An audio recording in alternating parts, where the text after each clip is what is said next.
Good morning students. इस YouTube channel के माध्यम से एक बार फिर अपन कंज्यूमर प्रोटेक्शन एक्ट के सिलसिले को जारी रखते हैं।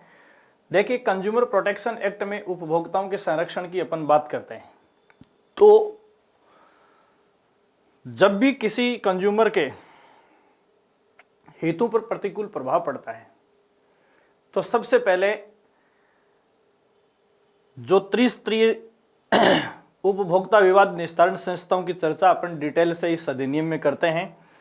उन संस्थाओं के सामने मामले को लेकर कौन जा सकता है, या यूं कह सकते हैं कि उनमें कंप्लेंट कौन कर सकता है, कंप्लेनर कौन हो सकता है। कहने का मतलब सबसे पहले यह है कि कंज्यूमर प्रोटेक्शन एक्ट के तहत जो प्रोटेक्शन या जो रेमेडीज मिलती हैं उन रेमेडीज को लेने के लिए शिकायत करना जरूरी है।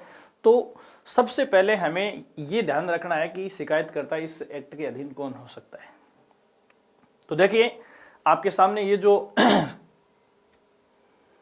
स्लाइड है उसमें धारा 25 में शिकायतकर्ता या कंप्लेनर के बारे में उल्लेख किया गया है। तो सबसे पहले शिकायतकर्ता का उल्लेख कंज्यूमर प्रोटेक्शन एक्ट के किस सेक्शन में है? Section 2 subsection 5। बहुत ही इंपॉर्टेंट बात है, कई एग्जामिनेशंस में इसको डिस्कस किया जाता है, इसलिए इस बात को आप ध्यान रखेंगे। दूसरी बात जो ये है कि शिकायतकर्ता कौन हो सकता है। तो देखो, लगता है कि उपभोक्ता, तो ये तो डेफिनेट है कि कंज्यूमर प्रोटेक्शन एक्ट में कंज्यूमर ही शिकायत कर सकता है।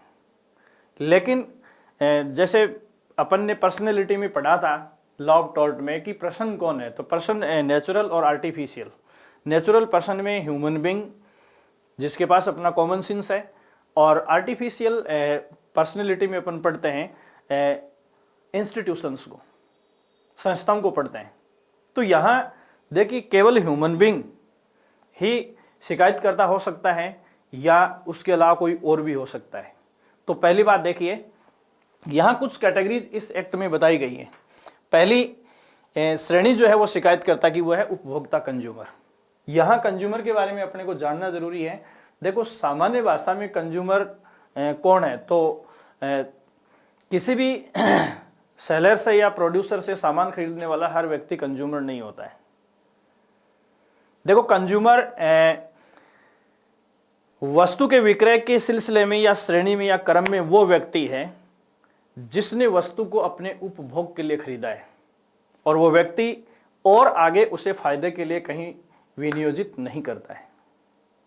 तो पहली बात, ऐसा व्यक्ति जो कंज्यूमर की श्रेणी में आता है, जिसने माल को अपने उपभोग के लिए या अंतिम स्तर पर उसकी सेलिंग हुई है और उसके बाद उपभोग करने के उद्देश्य से उसको खरीदा गया। यदि मीडिएटर्स के माध्यम से या एक चैन में फर्दर आगे से आगे फायदे के लिए किसी सामान को खरीदा जाता है, तो वो बीच की चैन में सारे जो खरीदने वाले हैं वो उपभोक्ता नहीं होंगे।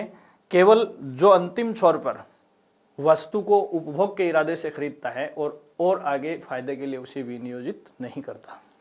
दूसरा देखिए आप, इसमें तत्समय प्रभावगत किसी कानून के अधीन पंजीकृत कोई स्वैच्छिक उपभोक्ता संघ। देखो, वॉलंटरी कंज्यूमर एसोसिएशन,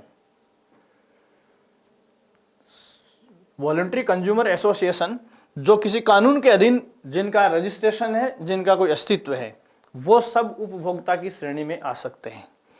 तीसरी कैटेगरी, केंद्र सरकार अथवा कोई राज्य सरकार। देखिए, सरकार किसी भी माल को खरीदती है तो सरकार को कंज्यूमर कहा जाएगा।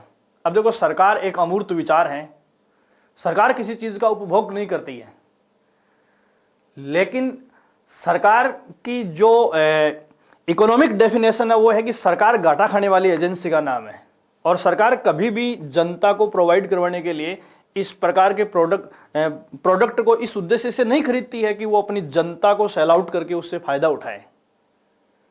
तो आगे नहीं ये बात कि और आगे फायदे के लिए उसे विनियोजित करने का इरादा नहीं है। तो यहाँ किसी भी प्रकार की सरकार की ओर से जो खरीद होती है वो सरकार को कंज्यूमर ठहराती है, क्योंकि सरकार का और आगे फायदे का इरादा नहीं होता है। फिर आगे देखिए, केंद्रीय प्राधिकारी। देखो, केंद्रीय प्राधिकारी तो सेंट्रल गवर्नमेंट के जो ऑफिसर्स होते हैं वो सारे के सारे वो पब्लिक वेलफेयर में किसी भी प्रकार की खरीद करते हैं, किसी भी चीज़ को खरीदते हैं, तो वो कंज्यूमर की कैटेगरी में आएंगे। अगली बात देखिए, एक अथवा अधिक उपभोक्ता, जहां अधिक संख्या में उपभोक्ताओं के समान हित हैं। देखिए कंज्यूमर एक होगा या अधिक होगा, तो इस बात को डिसाइड करने के लिए देखा जाता है कि खरीदने वाले का उस वस्तु में समान रूप से हित निहित है या नहीं। यदि दो या दो से अधिक व्यक्ति मिलकर खरीदते हैं, जैसे किसी दो लोगों ने मिलकर किसी आइटम को खरीदा है और उन दोनों का उस आइटम में समान हित है, तो ऐसी सिचुएशन में उन दोनों को हम कंज्यूमर मानेंगे। क्या मानेंगे? कंज्यूमर मानेंगे। और छठी जो श्रेणी इसकी आती है, उपभोक्ता का यदि निधन हो जाता है तो ऐसी स्थिति में उसका कानूनी वारिस अथवा कानूनी प्रतिनिधि। देखो जब तक कंज्यूमर जिंदा है तब तक वही कंज्यूमर रहेगा, लेकिन कंज्यूमर की मृत्यु के बाद उसका जो लीगल रिप्रेजेंटेटिव है वो उपभोक्ता की श्रेणी में माना जाएगा। लेकिन ऐसा होगा तभी जब मूल या जो ओरिजिनल कंज्यूमर है उसकी डेथ हो जाती है। उसके बाद में देखो, उपभोक्ता के अवयस्क होने की स्थिति में उसके माता पिता अथवा कानूनी संरक्षक जो है वो क्या कहलाएंगे? उपभोक्ता कहलाएंगे। इस हिसाब से ये उपभोक्ता की कुछ सीरीज या यूं कहें कि उपभोक्ता के कुछ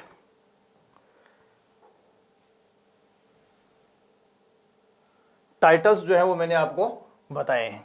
तो ये उपभोक्ता की श्रेणी है, बिल्कुल आप समराइज रूप से इनका स्क्रीनशॉट ले सकते हैं।